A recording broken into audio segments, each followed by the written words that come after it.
Okay, so we are now at the contingency portion of your escrow. What that means is this is the period of time you have to do your due diligence to decide whether or not this is the property that you'd like to move forward with. Depending on how aggressively your offer was written, the contingencies you may have in place are loan contingency, appraisal contingency, HOA doc contingency review, inspection contingency. Generally, even if we have a buyer write a really aggressive offer, you're still going to have your inspection contingency. And if you're buying a property in an association with an HOA, you're going to have the opportunity to review the HOA docs before you fully commit to the sale.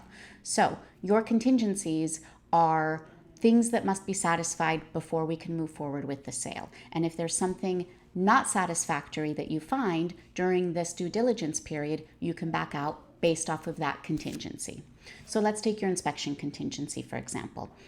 If you do your home inspection and there are things wrong with the house, the seller is never required to fix them. However, you do have the right to ask for repairs, and if the seller does not respond in a way that is satisfactory to you, you can back out based off of your inspection contingency.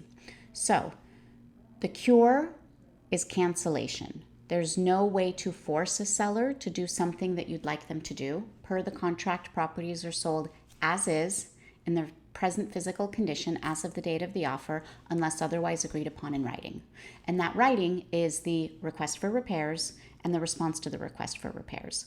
So this is the time that we go through and really satisfy yourself that this is the property you want to move forward with, and do your home inspection, read the HOA docs if that's applicable, and get past the contingency period to ensure that this is the property you'd like to move forward with.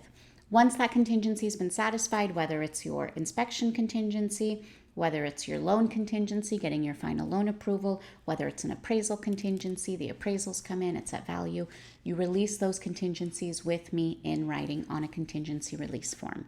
Even if we get to the due date for a contingency to be due and you don't release it, it doesn't automatically lift. We need to sign a contingency release form.